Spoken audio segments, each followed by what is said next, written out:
Bonsoir tout le monde, bienvenue. Bienvenue sur le direct, très content de vous retrouver ce soir.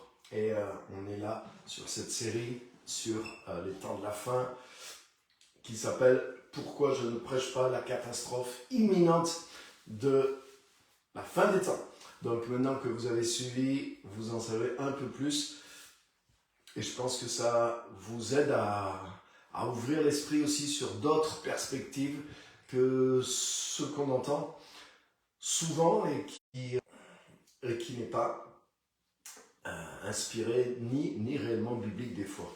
Donc bienvenue à tous et on va poursuivre sur un nouvel épisode aussi ce soir qui va être aussi passionnant et un peu révolutionnaire aussi. Donc bienvenue, en tout cas très content de vous retrouver et de se retrouver sur le direct. Donc bienvenue à tout le monde sur cet épisode et je voudrais partager 3 passages essentiellement avec vous ce soir. Donc bienvenue à tous ceux qui arrivent, Christiane, Pasteur Simone, bienvenue. Bienvenue à tous. Et on va voir trois textes. Je m'appuie sur 3 textes ce soir pour partager quelque chose avec vous sur justement la fin.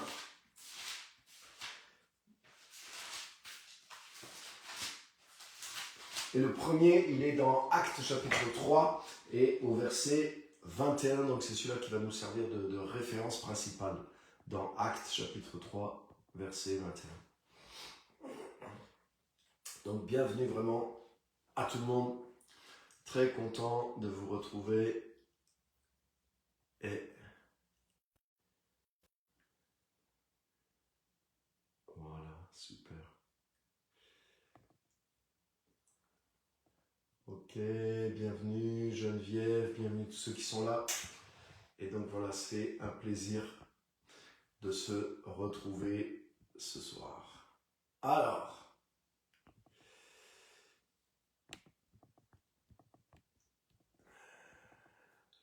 moi, je fais des petits réglages. Donc bienvenue à tous. Bakary Koné, bienvenue à toi. Super de te voir connecté, c'est génial. Super. Tac. Ok. Donc bienvenue sur ce direct. Et aujourd'hui, on va voir quelque chose de tout à fait particulier, puisque on est sur cette série « Pourquoi je ne prêche pas la catastrophe de la fin des temps ?» Et peut-être une bonne question serait pourquoi il y a tant de gens qui prêchent la catastrophe imminente de la fin des temps. Mais je pense que malheureusement, on a été un peu endoctriné d'une certaine vision des temps de la fin et une vision catastrophiste de la fin des temps, mais qui n'est pas la vision biblique du tout. Et il y a aussi toute cette tendance aussi de toujours aller chercher dans l'actualité le dernier truc qu'on met en lien. Ah mais ça c'est l'accomplissement de l'Apocalypse, de la venue de Jésus, donc ça y est, les choses arrivent, etc. Donc cette manière de faire, personnellement ça fait presque 40 ans maintenant que je suis chrétien, et je vous garantis que j'ai toujours vu ce truc-là. Je me rappelle à l'époque, dans les années 90, il y avait la guerre en Irak, mais il y avait des gens, ça y est, qui avaient déjà toutes les prophéties de Jérémie. Donc comme si Jérémie avait déjà annoncé la guerre en Irak avec Saddam Hussein, et que voilà, ils avaient déjà trouvé des versets bibliques qui pouvaient dire que l'Irak allait être complètement détruite et que plus jamais... Mais déjà, premièrement, ça ne s'est pas passé comme ça. Et puis, il faut arrêter aussi de croire que notre époque, que notre actualité est le nombril de la Terre et que tout ce qui est en train de se passer, mais dans notre époque, c'est ça. Et puis, l'interprétation aussi, toujours de vouloir chercher la correspondance historique avec ce qui arrive. C'est pas toujours ça, le but des textes. Et voilà. Donc je vais vous montrer quelque chose, je vais vous donner des éléments, en tout cas comme j'ai fait dans toute cette série. Et si vous avez loupé les épisodes précédents, ils sont sur la page où vous êtes, la page Facebook. Il vous suffit après de remonter le fil et vous allez retrouver les épisodes précédents. Et je vous encourage à les réécouter ou les écouter, à noter les points clés, les références bibliques et à prendre ça pour base à partir desquelles vous allez réfléchir et filtrer tout ce que vous entendez. Donc là, je ne rentre pas dans tous les détails parce que je n'ai pas le temps sur ce live, mais je pose juste quelques fondements pour filtrer et des choses qui sont sûres et pour dire non, c'est plutôt comme ça. C'est plus des outils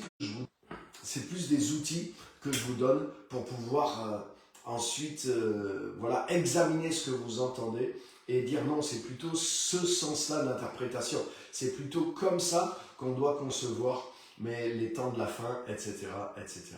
Donc, voilà les amis. Donc aujourd'hui, on va voir un verset dans Actes chapitre 3, verset 21, et on va essayer de voir 3 textes qui vont nous montrer le thème de ce soir.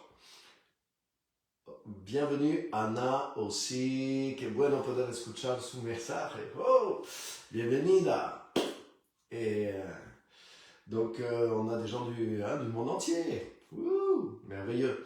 Donc pendant que tout le monde se connecte, vous pouvez partager. Et puis nous on va commencer Actes chapitre 3, verset 1. Donc je vous lis.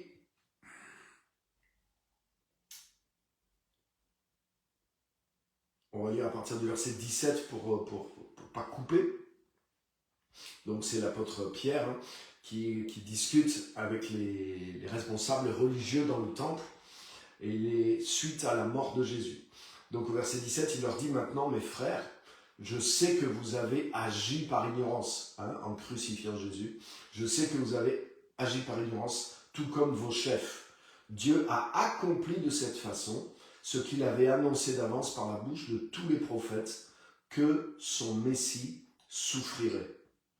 Changez donc radicalement, faites demi-tour pour que vos péchés soient effacés, qu'ainsi des temps de réconfort viennent du Seigneur et qu'il envoie le Christ qui vous a été destiné, Jésus. Là, écoutez bien, verset 21. C'est lui, donc c'est Jésus, que le ciel devait accueillir jusqu'au temps du rétablissement de toutes choses dont Dieu a parlé par la bouche de ses saints prophètes d'autrefois. Waouh! Moïse a dit, le Seigneur votre Dieu suscitera pour vous d'entre vos frères un prophète comme moi. Vous l'écouterez en tout ce qu'il vous dira. Mais quiconque n'écoutera pas ce prophète sera détruit, il disparaîtra du peuple. Tous les prophètes, depuis Samuel et ses successeurs, ont aussi parlé de ces jours-là et les ont annoncés. Vous êtes les fils des prophètes et de l'alliance que Dieu a établie avec vos pères, en disant à Abraham, toutes les familles de la terre seront bénies en ta descendance. C'est à vous d'abord que Dieu, après avoir suscité son serviteur, l'a envoyé pour vous bénir en détournant chacun de vous de sa méchanceté. Donc c'est des passages, vous qui êtes habitués à la Bible, que vous connaissez, que vous avez eu l'habitude de lire. Et l'expression qui est là, qui est vraiment forte, il est parlé du rétablissement de toutes choses dont ont parlé les prophètes d'autrefois. Donc là, le mot, ça veut dire la restauration. Il y a une traduction qui dit même la restauration de l'univers entier.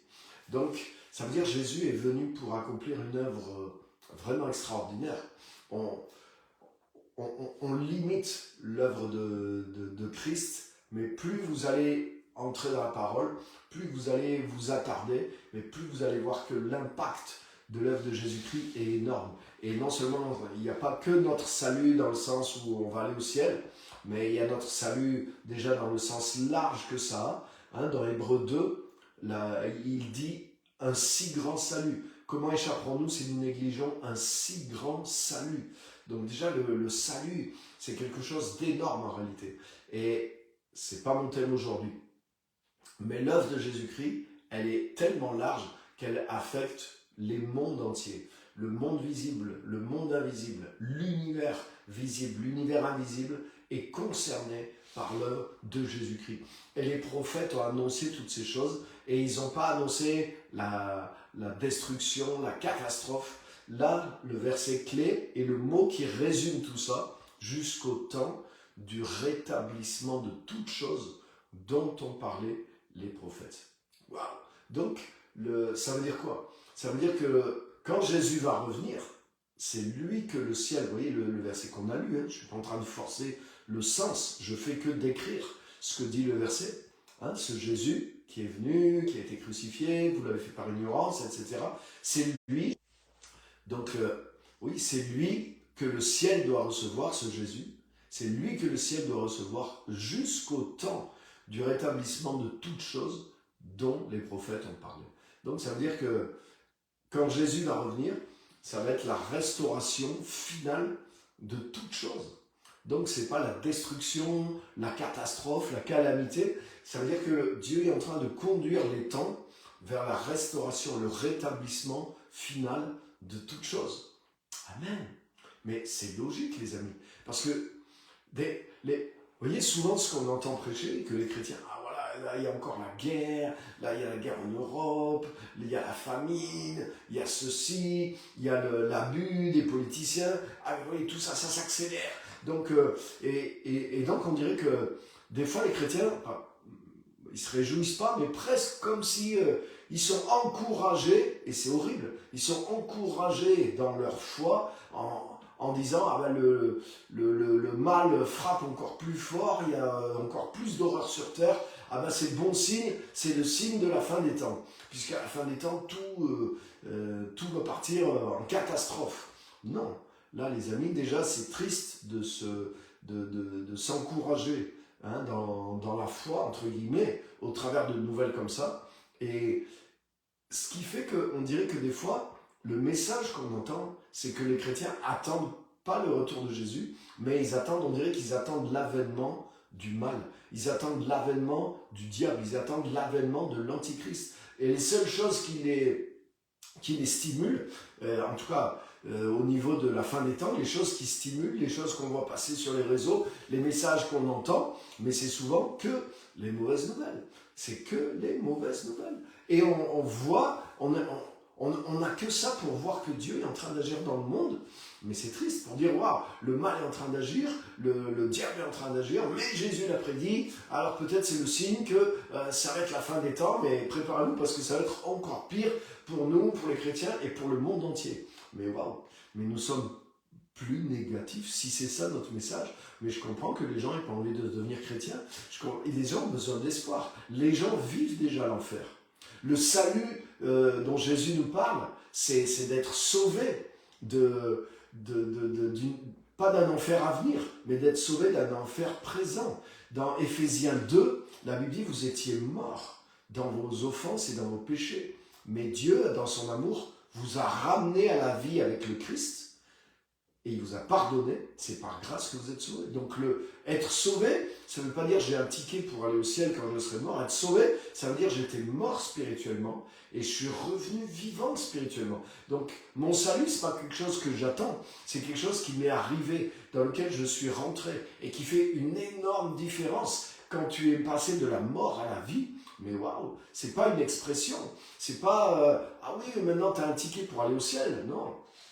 Ça, c'est quelque chose que je possède, c'est pas le salut dont parle la Bible, c'est une résurrection. J'ai vécu une vraie résurrection. J'étais vraiment mort spirituellement, je vivais pas, et quand j'ai trouvé Dieu, quand la vie de Dieu est venue en moi, je suis rentré dans la vie, dans la vraie vie, et dans la vie avec Dieu, j'étais coupé de Dieu, et maintenant je suis uni à Dieu, je suis uni au Fils de Dieu, je suis uni au Saint-Esprit, je vis la vie de Jésus-Christ tous les jours de ma vie, waouh! Et même si dans ma vie physique, il y a plein d'épreuves, mais c'est plus comme avant, parce que j'ai cette vie, et c'est ça le salut. J'étais mort, et je suis rentré dans la vie. J'ai été ressuscité et assis avec Christ dans les lieux célestes, dans une position d'autorité et d'union et de domination avec Jésus-Christ. C'est ça le salut biblique. Donc ce salut-là, wow, il est merveilleux et il est puissant. Donc, qu'est-ce que dit le passage qu'on vient de lire? il dit que ce Jésus qui est venu, mais il est venu pour rétablir les choses. Et que quand il va revenir, ça va être le rétablissement de toutes choses, absolument toutes choses. Donc, on ne peut pas, nous qui sommes enfants de Dieu, on ne peut pas se focaliser sur toutes les mauvaises choses qui se passent et en arriver à attendre plus l'Antichrist que le Christ. Et c'est ce qui se passe. Et on devrait être capable, puisqu'on est dans ce salut, puisqu'on est ressuscité avec Dieu, puisqu'on vit avec lui, mais on devrait véhiculer toutes les bonnes nouvelles qui arrivent au travers de l'Évangile, mais même des bonnes choses qui se passent et que Dieu est en train de faire et qui sont merveilleuses. Alléluia! Et il y a plein de... Oui, il y a des tragédies dans le monde, ça c'est sûr, ça ne manque pas, mais il y a plein de choses extraordinaires et des choses extraordinaires qui sont ouvertement l'œuvre de Dieu et d'autres aussi qui sont bonnes et qui sont l'œuvre du Seigneur aussi. Et le Seigneur est en train d'aller vers le rétablissement de toutes choses et de nous amener vers le rétablissement de toutes choses. Et les signes de la fin des temps, c'est pas que la catastrophe, mais c'est le rétablissement de toutes choses qui approche. Et comme on l'a partagé l'autre fois, je vous avais partagé Daniel 2, la petite pierre qui grandit sur terre et qui devient une grande montagne, et la révélation, l'explication de ce songe, c'est que c'est le royaume de Dieu qui grandit. La petite pierre, c'est Jésus qui arrivait, mais ensuite, il a multiplié tout ça. Donc le royaume de Dieu va connaître une expansion au fur et à mesure de l'histoire jusqu'à ce qu'il remplisse toute la terre et qu'il remplace tous les gouvernements. Mes amis, je vais vous dire une chose, c'est que c'est toute la méchanceté de l'homme et du monde qui produit l'enfer sur la terre. C'est pas Dieu qui produit l'enfer sur la terre, mais c'est la méchanceté des hommes qui produit le mal sur la terre. Et justement, Jésus est venu ramener le royaume de Dieu, il est venu le ramener sur terre, il est venu le ramener dans l'humanité, et il l'a placé en nous pour que nous puissions grandir dans son influence et faire grandir son influence sur la terre. Ça, c'est hyper important.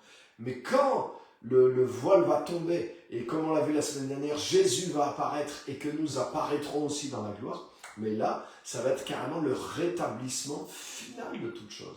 Donc, moi, ce que je vois dans la prophétie biblique à long terme, c'est qu'il y a une croissance du royaume de Dieu depuis la venue de Jésus sur terre, et que la deuxième venue de Jésus, son retour, mais c'est l'apothéose. C'est-à-dire que là, c'est ce rétablissement qui est en route et qui commence à prendre le dessus sur les nations, mais ce rétablissement va devenir total et définitif. Mais c'est ça c'est une vision pour moi biblique d'interprétation des événements de la fin, de l'Apocalypse et de toutes les prophéties. Donc c'est au travers de ce filtre, de cette vision que vous devez analyser les choses et pas déprimer parce que vous entendez dire que moi aussi ça fait 40 ans que je l'entends ça. Ah oui, bientôt on va greffer une puce sur la main des gens et là plus personne pourra acheter ou vendre. Donc ça, c'est une interprétation, mais fantaisiste, je vous dis la vérité, fantaisiste d'un passage de l'Apocalypse, parce que ça ressemble à quelque chose que technologiquement aujourd'hui on peut faire, mais sans arrêt, on nous remet ça, et quand on était avec le Covid, c'était ça, le Covid aussi, je ne sais même plus comment on en est arrivé là, que le vaccin allait nous mettre la puce aussi dans le corps, mais moi il y a 40 ans quand je me suis converti, j'ai vu des reportages faits par des chrétiens, oui, on peut greffer la puce et tout ça. Mais je vais vous dire une chose, cette histoire même de personne peut acheter ou vendre et que ça sera une puce, mais je ne crois même pas du tout que les choses vont se passer comme ça. Et je vais arriver à un moment, je vais vous décortiquer tous ces passages et je vais vous montrer le sens qu'ont ces passages-là. Mais il faut arrêter d'aller toujours chercher la catastrophe et quoi faire. Et ça fait quoi aux chrétiens de dire ça, à part faire peur? Donc ça veut dire la seule manière qu'on a pour se motiver à croire, pour se motiver à avancer, c'est de se faire peur, de se dire des mauvaises nouvelles, d'utiliser des choses qui ne sont même pas prouvées en plus. Nous, on est encore même pire que le monde parce qu'on utilise des choses qui ne sont même pas encore faites, mais on commence à spéculer. Autrement dit, c'est comme un esprit de crainte, parce qu'on est en train de craindre le pire et on utilise des interprétations bibliques dont on n'est même pas sûr pour dire voilà le pire, et donc c'est ça sûrement qui va arriver. Le diable va prendre le contrôle du monde entier, on va rien pouvoir acheter, on va rien pouvoir vendre, on sera obligé de vivre comme des rats dans nos caves avec quelques pommes de terre qu'on aura réussi à sauver. Mais les amis, on est... Wow! Jésus parle du rétablissement de toutes choses. Mais Jésus n'est pas venu dans le monde pour que le monde empire.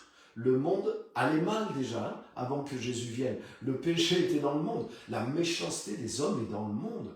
Les différents... La statue de Daniel qui vient et qui détruit les empires pour les remplacer par le royaume de Dieu. Pourquoi? Mais parce que c'est les empires humains qui maltraitent les populations. C'est les gouvernements, les systèmes politiques, les systèmes économiques, les systèmes religieux, c'est toutes ces choses-là qui oppriment les populations et qui font souffrir les gens. La majorité des gens de la planète, ils veulent vivre tranquilles.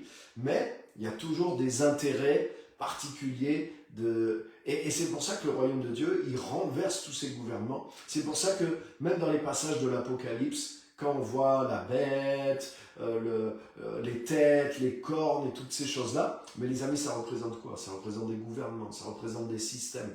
Et justement, l'agneau de Dieu vient prendre la place de tout ça et établir son règne. Et c'est pas juste à la fin des temps qu'il y a une bête, qu'il y a des... Non, en fait, si vous lisez l'Apocalypse, vous retrouverez des références à Daniel, vous retrouverez des références à ces prophéties, et les bêtes et toutes ces choses-là, elles sont déjà dans les prophéties de Daniel. Et les bêtes et les systèmes qu'il y a dans la prophétie de Daniel, c'est les mêmes empires qui sont décrits dans les différents composants de la statue au chapitre 2. Quand vous voyez l'ours, le lion, etc. Mais c'est le récapitulatif de la succession des différents empires qui composent la statue de Daniel 2, avec la tête d'or, Babylone, etc., l'argent, et ça descend de plus en plus. Donc, tout ça, il ne faut pas voir ça simplement comme des choses qui sont dans le futur et dire « Ah oui, ça c'est l'URSS, ça c'est Donald Trump ». Il faut arrêter avec tout ce truc-là. En réalité, on est on est plus baigné même pas dans l'actualité, mais je dirais dans une espèce dans l'esprit qu'il y a dans le monde par rapport à l'actualité, avec toutes les craintes, avec toutes les rumeurs que le monde fait courir sur tout le monde, sur tous les gens qui ont de l'influence et toutes les choses qui sont racontées. Mais nous les chrétiens, on est des fois au même niveau que tout ça, et on se rajoute on mélange ça avec des concepts qu'on tire plus ou moins d'interprétations bizarres des Écritures. Mais les amis, si on est vraiment inspiré, non pas par l'actualité et par les rumeurs, mais si on est plongé dans l'Esprit de Dieu, dans la parole, mais je vous garantis que non, c'est nous qui allons réinterpréter les choses et pas nous laisser influencer par cet esprit du monde qui est trop présent. Donc, voilà pourquoi je fais cette série. Et là, il est clair. Donc ça, c'est un fondement, les amis. Le fondement, c'est le rétablissement de toute chose qui a été prévu par les prophètes. Rappelez-vous, par exemple, vous allez voir, par exemple, regardez bien, une chose qui va vous prouver ça. Les disciples eux-mêmes, qui étaient des juifs, donc eux, ils connaissaient la prophétie il y a 2000 ans, déjà. Eux, ils connaissaient les prophètes dont on vient de parler, c'est-à-dire le rétablissement de toutes choses dont attendaient les prophètes. Mais rappelez-vous ce qui s'est passé pour les disciples. Les disciples savent que le rétablissement de toutes choses arrive. Ils savent que quand le Messie arrive, il va rétablir toutes choses. Et c'est pour ça que quand Jésus a été arrêté et qu'il a été crucifié, mais les disciples ont été complètement déçus, vous vous en rappelez. Et certains sont partis, les deux disciples d'Emmaüs, mais ils n'étaient pas que deux. Ils représentaient beaucoup de gens qui avaient cru, les multitudes en Israël qui ont cru que Jésus était le Messie. Quand ils ont appris la nouvelle sur BFM TV quand ils ont vu sur BFM TV que le prophète Jésus avait été crucifié et qu'ils ont regardé ça sur Facebook et YouTube et ils ont vu c'est pas un canular, c'est pas une fake news, mais c'est la vérité, mais ils ont été complètement dépités et ça a été comme leur mouvement a été écrasé. Et puis Jésus est revenu à la vie, mais tu as vu, Jésus n'a pas remué les foules, il a été avec ses disciples et il leur a dit attendez, parce que le Saint-Esprit va venir sur vous. Et la première question que les apôtres lui posent, est-ce en ce temps que tu vas rétablir la royauté pour Israël? Waouh! Mais ça nous prouve quoi? Ça nous prouve que dans leur vision prophétique des choses, s'ils avaient... Ils auraient pas... Si les disciples... Désolé, il y a des coupures chez moi, ce qui est bizarre, j'ai payé exprès cher. Si les disciples ils avaient compris que dans la fin des temps, ça va être la catastrophe, mais ils n'auraient pas été surpris que Jésus soit crucifié. Ils auraient dit, mais voilà, on s'y attendait, hein, les prophètes ont déjà tous été assassinés, Ésaïe a été coupé en deux, Jérémie a été jeté, et ben voilà, c'est encore le mal sur la terre, c'est encore nos dirigeants, c'est encore ceci, c'est encore cela. Ils n'auraient pas été si déçus que ça. Mais pourquoi ils ont été profondément déçus? Parce qu'ils savaient que normalement, le Messie amène le rétablissement des choses. Donc c'est pour ça qu'ils étaient déçus. Mais pourquoi? Parce qu'ils avaient une bonne vision de la prophétie. Ils n'avaient pas une vision catastrophique. Ils vivaient déjà dans la catastrophe. Ils étaient déjà envahis par les Romains et les empires qui les avaient précédés. Et même eux, le peuple d'Israël, avec Dieu, leur histoire, c'était pas une lune de miel. Ils avaient fait sans arrêt aussi des fautes. Ils avaient attiré des jugements. Ils ont été déportés. Il leur arrivait toutes sortes de choses par leurs fautes. Donc on voit bien que les disciples, ils attendaient le rétablissement. Et du coup, ils sont déçus. Et dès que Jésus ressuscite et qu'il leur parle, le Saint-Esprit va venir sur vous pour que vous soyez mes témoins, nous, on comprend quelque chose là-dedans. Mais eux, ils ont compris. Je ne sais pas comment ils ont compris ça. Est-ce en ce temps que tu vas rétablir le royaume pour Israël? Mais ça n'a rien à voir. Et Jésus ne leur dit pas, ça n'a rien à voir. Jésus leur dit, il ne vous appartient pas de connaître les temps et les moments. Donc il ne leur dit pas, c'est n'importe quoi, on va vers la catastrophe. Il leur dit non, c'est pas pour tout de suite. Donc ça veut dire, mais c'est toujours d'actualité, c'est toujours dans le plan de Dieu. Mais pour l'instant, vous allez recevoir le Saint-Esprit, cette puissance, et vous serez mes témoins, et vous allez amener justement la bonne nouvelle du royaume de Dieu dans toutes les nations. Et vous allez faire de ces nations mes disciples. Autrement dit, c'est vous qui allez être les propagateurs de ce royaume pour qu'il avance sur la terre. Waouh!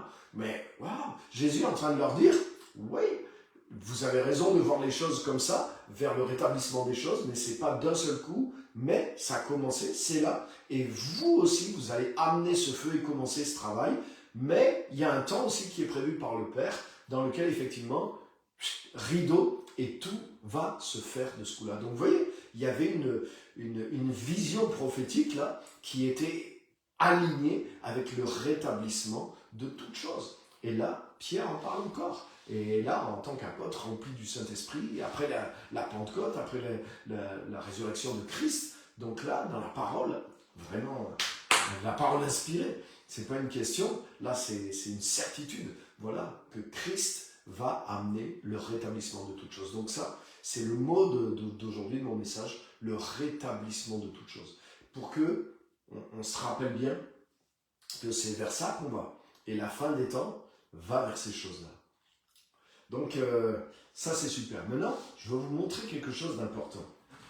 Parce que tout ça c'est beau, mais je vais vous montrer, je l'ai déjà un peu insinué avec ce que je viens de dire, mais nous sommes impliqués. Chapitre 3, on a lu, verset 21, verset 22, pardonnez-moi, voilà, 21. C'est lui que le ciel doit accueillir jusqu'au temps de rétablissement de toutes choses dont Dieu a parlé par la bouche des prophètes d'autrefois. Donc ça c'est clair. Voilà, ça c'est la marque de la fin et de la fin des temps. On va vers le rétablissement de toutes choses, de toutes choses. Mais c'est ce que Jésus est venu amener dans le monde. Jésus n'est pas venu pour que le monde se dégrade. Jésus est venu pour sauver. Le monde était dégradé par le péché, par la chute, par la corruption de l'homme. Et Jésus est venu amener l'œuvre de la croix, comme j'ai dit en introduction. Elle ne concerne pas juste notre cœur et nos péchés. C'est une œuvre qui touche aussi l'ordre universel. Et c'est pour ça que ce verset il est traduit pour rétablir l'univers, restaurer l'univers entier. Donc il y a quelque chose qui s'est passé dans la mort et la résurrection de Jésus qui a rétabli plus que notre vie et l'histoire du péché. Sans parler que le péché a produit un chaos énorme aussi, en tout cas dans notre sphère terrestre. Alléluia. Est-ce que vous êtes avec moi? Est-ce que vous suivez? Est-ce que vous voyez un petit peu toutes ces choses-là? Donc, super. Donc, maintenant, je vais vous montrer qu'on est impliqué. Donc, il dit ça au verset 21. Et maintenant, regardez, au verset 25. Donc, il dit, voilà, Dieu avait prophétisé ces choses-là à nos pères par les prophètes. Et il liste des prophètes et de l'alliance que Dieu a établie avec vos pères en disant, toutes les familles de la terre seront bénies en ta descendance. Waouh! Il est en train de dire quoi? Il est en train de dire, mais vous êtes les héritiers. Nous sommes, et ça s'adresse à nous aussi, nous sommes les héritiers de cette promesse, de ce salut, de ce rétablissement que Christ est venu amener. Mais nous sommes les héritiers de ces choses-là. Et Dieu a promis quoi à Abraham? Toutes les familles de la terre seront bénies en ta descendance. Waouh! Donc là aussi, Abraham a reçu une vision prophétique à long terme du futur. Et Dieu ne lui a pas dit toutes les familles de la terre seront détruites. Tous les descendants qui viendront, ça va être la catastrophe, il ne restera presque personne. Non, il lui dit toutes les familles de la terre seront bénies. Et c'est une alliance que Dieu a fait avec Abraham et avec ses descendants. Et il nous dit que nous sommes les descendants et les héritiers de cette promesse. Waouh! Et dans cette promesse, il nous a dit que toutes les familles de la terre seront bénies au travers de nous, puisque nous sommes la descendance d'Abraham. Paul le dit, nous sommes les descendants spirituels d'Abraham. Christ est sa descendance, nous sommes en Christ, nous sommes la descendance d'Abraham. Vous pourrez lire ça dans Galates, chapitre 3, versets 26 à 28. Waouh! Donc ça veut dire que cette prophétie, elle nous concerne, mais ça veut dire que cette prophétie, elle continue de s'accomplir par nous, puisque toutes les familles de la terre sont bénies dans la descendance d'Abraham, et nous sommes la descendance d'Abraham. Donc ça veut dire qu'en nous, il y a la bénédiction de toutes les familles de la terre. Dans les enfants de Dieu, dans le corps de Christ, dans cette nouvelle nature, dans ses promesses, dans le potentiel divin qui est en nous, il y a une bénédiction pour les familles entières de la terre, dans l'évangile qu'on prêche, dans les œuvres qu'on est appelé à faire, dans l'amour pratique qu'on doit déployer et qu'on est capable de déployer dans le monde. C'est pour ça, les amis, que nous sommes concernés. Et c'est pour ça que ça fait toute la différence. Si je prêche que tout va être détruit et que Satan arrive et que l'Antichrist, même les chrétiens ne pourront même pas bouffer parce qu'ils ne pourront plus rien acheter dans le monde, alors il faut vite qu'ils aillent planter des choux et des pommes de terre et qu'ils fassent des réserves de boîtes de conserve. Mais qu'est-ce que je fais? Je suis en train de semer la peur, de démobiliser tout le monde.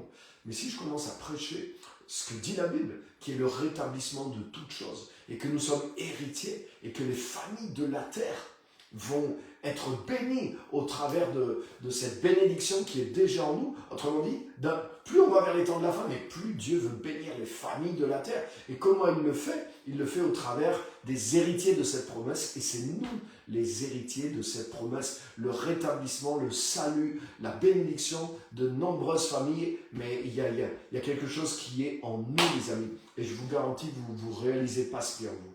Alors peut-être des fois on dit, ah oui, mais il ne faut pas s'arrêter à un essai, il ne faut pas s'arrêter. Non, on est des fois tellement maladroits en tant que chrétiens pour aller parler aux gens. On est tellement religieux, on est tellement conditionnés des fois par nos manières, mais on effraie des gens, on fait peur à des gens.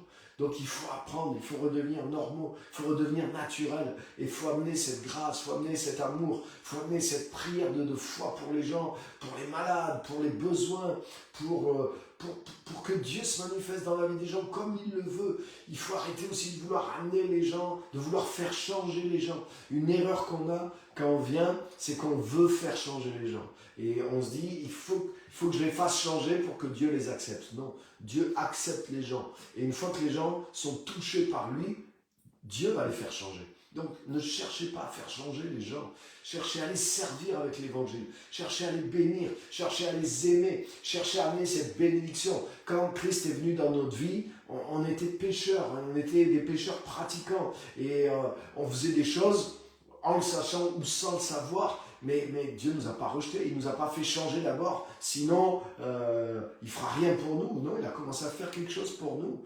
Et il est rentré dans notre monde, et c'est ce qui a commencé à agir en nous, et on s'est tourné vers lui. Et c'est ce que Jésus faisait, il guérissait les malades, il chassait les démons, il ne demandait pas aux gens de se convertir, il ne changeait pas, il ne demandait pas aux gens de changer. Il venait amener le royaume de Dieu dans la vie des gens, et par service et par amour. Et c'est ça qui a commencé à produire quelque chose. Donc les amis,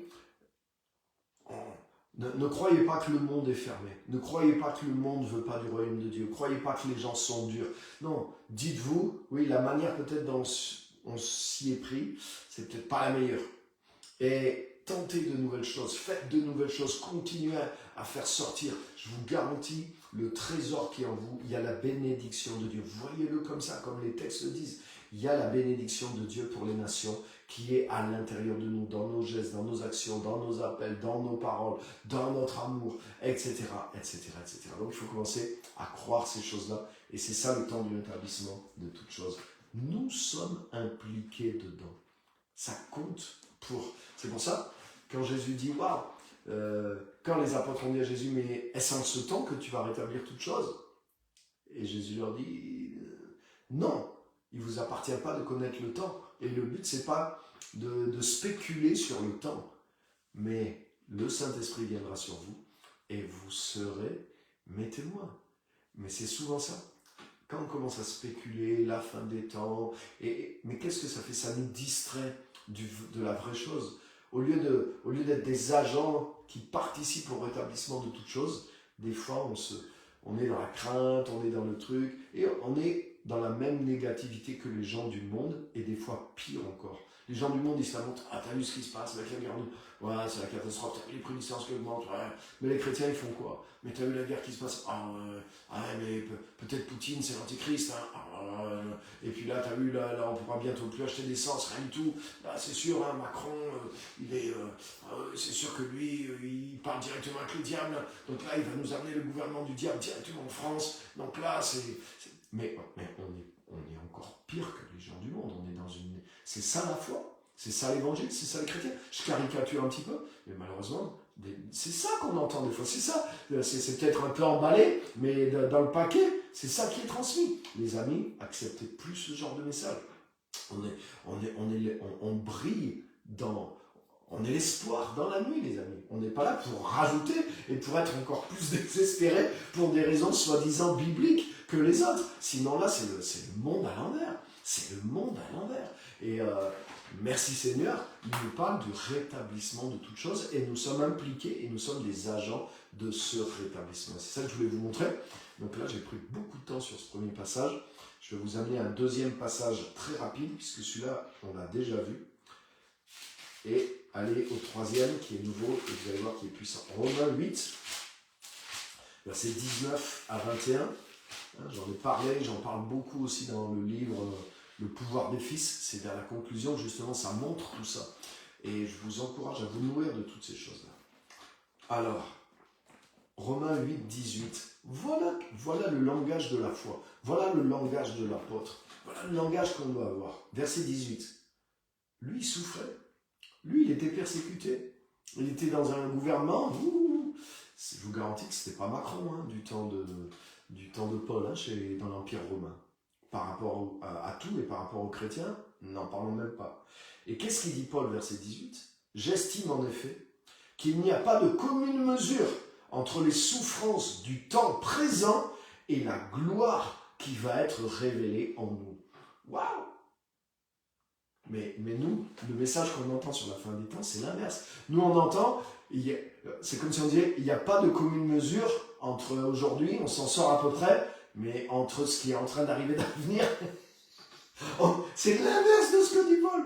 Et nous, on dit, la catastrophe qui arrive va nous faire perdre le peu et de joie et de paix et de matériel qu'on a encore. Donc préparez-vous à souffrir, c'est la catastrophe. Mais Paul dit l'inverse. Et lui, il était dans une persécution violente. Et il dit, je sais que les souffrances de mon temps présent ne sont rien à comparer de la gloire à venir. Autrement dit, je sais que j'avance vers la gloire. Je sais que la mesure de gloire qui va se manifester, que je vais voir dans l'avenir, n'est rien en proportion par rapport à mes souffrances. Et pourtant, Paul traversait des souffrances particulièrement difficiles. Donc, waouh, vous avez vu sa vision? Et qu'est-ce qu'il dit? La gloire qui va être révélée en nous. Hein, rappelez-vous ce que j'ai dit la semaine dernière. La gloire qui va être révélée en nous. Car la création, le monde entier, la création entière, c'est-à-dire même la terre, même les animaux, le monde visible, le monde invisible, la création attend avec impatience la révélation des fils de Dieu.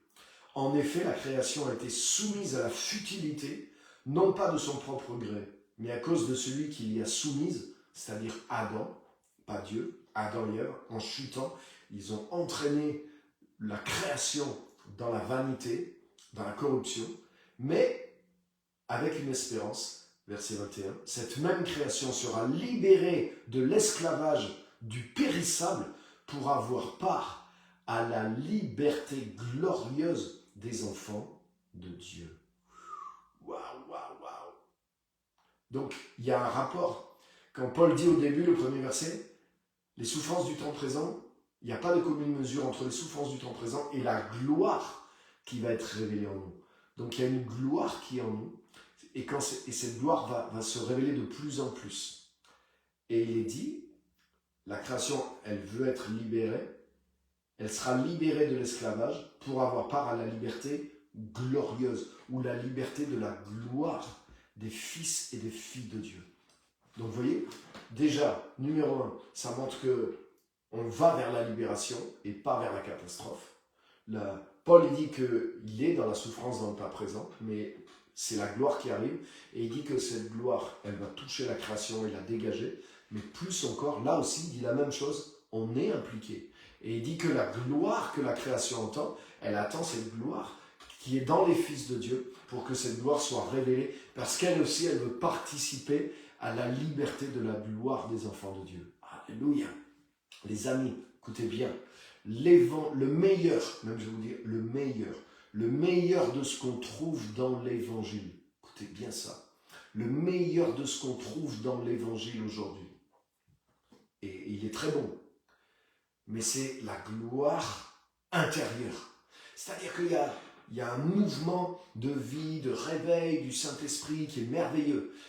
Et l'excellent fruit qui sort de ça aujourd'hui, dans l'Église, dans le monde, c'est que la gloire de Dieu est réellement restaurée dans la vie de centaines de milliers, de millions de chrétiens. C'est-à-dire, c'est pas juste l'espérance, c'est pas juste la religion, mais réellement, la vie est changée, la gloire de Dieu, la présence vivante de Dieu, les dons de l'Esprit, les guérisons, la vie du Saint-Esprit, la gloire de Dieu a vraiment restauré des individus, et ça a touché leur famille, etc.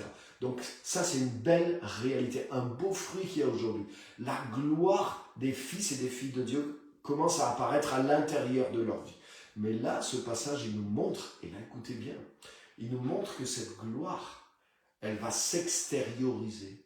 C'est-à-dire qu'elle n'a pas simplement un pouvoir dans notre vie, mais elle a un pouvoir au travers de notre vie sur le monde qui nous entoure, sur les structures qui nous entourent, sur la création qui nous entoure. Ça veut dire que quand les enfants de Dieu vont prendre conscience que cette gloire, c'est pas juste un truc qui est à véhiculer pour eux et pour leur petit environnement personnel et leur église, mais que c'est quelque chose, et même pas simplement pour prêcher Jésus, mais c'est quelque chose que si c'est déversé dans le monde, ça va devenir efficace, et il y a un miracle, le même miracle qui se produit dans le vase va se produire à l'extérieur du vase. Et je vous garantis, c'est ça que le Seigneur est en train de faire. Il veut ramener la gloire dans l'Église pour que l'Église déverse la gloire dans le monde. Parce que la création attend le déversement de la gloire sur elle. Parce que c'est la gloire que portent les fils et les filles de Dieu qui va libérer le monde de la corruption. Et pendant ce temps, nous, on attend quoi, l'Antichrist? On attend la catastrophe, on attend qu'on puisse plus faire nos courses chez Auchan, parce que le monde ira mal. Mais on est enfermé dans nos préoccupations égoïstes, égocentriques, alors qu'en plus, tous ces messages-là, c'est en Occident, souvent, c'est les pays où on a le plus de facilité. Les amis, il faut qu'on sorte de tout ça, il faut qu'on prenne conscience de la gloire et qu'on retrouve le goût du risque, qu'on retrouve le goût de donner notre vie vraiment pour servir le Seigneur, pour aider ceux qui sont dans la souffrance, pour aider les nations qui sont dans la souffrance, pour aider notre voisin qui est dans la souffrance, pour croire qu'il y a de la puissance dans notre vie, pour guérir les malades, pour guérir la dépression, pour chasser les démons, pour ramener des solutions dans certains problèmes et commencer à nous investir. Dieu investit en nous pour qu'on puisse investir au dehors. Et c'est là que les choses vont se produire aussi. Parce que tant qu'on ne déverse pas cette gloire et qu'on la garde enfermée en nous, mais son pouvoir est limité aussi. Donc vous voyez, la fin des temps, c'est ça. La fin des temps, c'est ça. Et nous sommes impliqués. C'est pas merveilleux? Et le dernier passage, ah mais là j'ai pas le temps, ah là là, c'est dommage. C'est le plus beau. Il est dans l'Apocalypse au chapitre 5. Et peut-être je vous le partagerai la semaine prochaine. Apocalypse chapitre 5. C'est tout le chapitre 5. Ouais, je le ferai comme ça on le fera en 2 fois. J'en reparle la semaine prochaine. Commencez à vous plonger dans Apocalypse 5. Et comme ça vous pouvez déjà anticiper ce qui va se passer la semaine prochaine. Je ne veux pas faire trop long, sinon je me connais. J'en ai au moins pour un quart d'heure. Donc, soyez bénis, soyez encouragés. Mais vous voyez, je cherche au travers de cette série à démonter, vous avez bien compris, quelque chose qui s'est comme installé, comme si c'est normal d'interpréter les choses comme ça, d'une manière tellement pessimiste, tellement négative et tellement anti-biblique. Donc, je ne dis pas qu'il n'y aura pas des événements difficiles qui vont arriver aussi. Mais Jésus le dit. Il dit que c'est les douleurs de l'enfantement pour un monde nouveau. Et ça ne veut pas dire que ça va être des catastrophes pas possibles. Non, non, non. Mais le but, c'est un monde nouveau. C'est exactement comme si tu disais à quelqu'un qui est enceinte, mais waouh, ah non, mais là, tu es enceinte.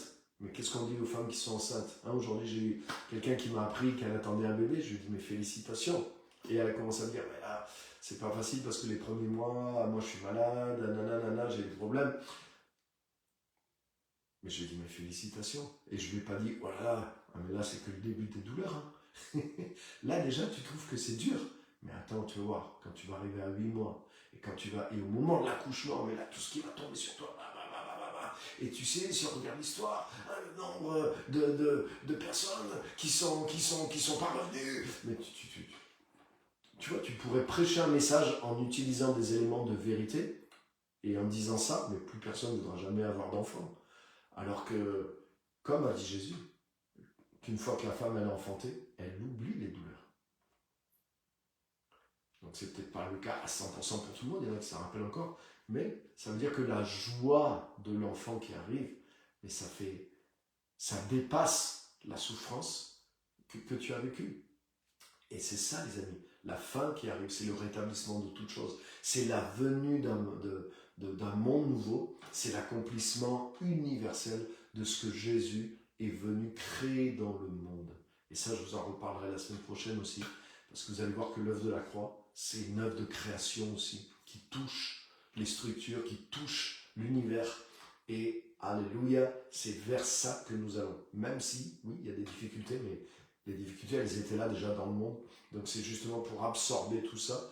Mais la chose importante, c'est que nous sommes impliqués et il y a quelque chose que nous avons à faire. Et qu'en commençant à agir, en faisant ces choses, mais nous amenons déjà de ce rétablissement, de cette restauration dans le monde. Le monde à venir est déjà à l'intérieur de nous. Le royaume à venir est déjà à l'intérieur. Et nous avons pour mission de le déployer aussi dans le monde, en prêchant l'évangile, mais en agissant au nom du Seigneur aussi. Donc il y a tellement et tellement de choses réelles et concrètes, donc il ne faut pas se déconcentrer et se plonger dans l'effroi, dans la peur qui nous démobilise. Alors ça serait vraiment faire l'œuvre de l'ennemi, alors que nous sommes la lumière du monde et le sel de la terre. Donc merci à tous, que Dieu vous bénisse et j'espère que ça vous inspire et vous encourage pour pouvoir faire les choses auquel Dieu vous appelle de plus en plus et d'aller plus loin. C'est pas le moment de se planquer, c'est pas le moment de dire ah, c'est la catastrophe, donc ça sert à rien, rien va marcher. Non, au contraire, on est dans le temps de la croissance du royaume de Dieu et dans le temps au contraire où il faut continuer parce que Dieu est en train d'aller de l'avant dans toutes les nations. Donc merci à tous, que Dieu vous bénisse et à la semaine prochaine pour la suite.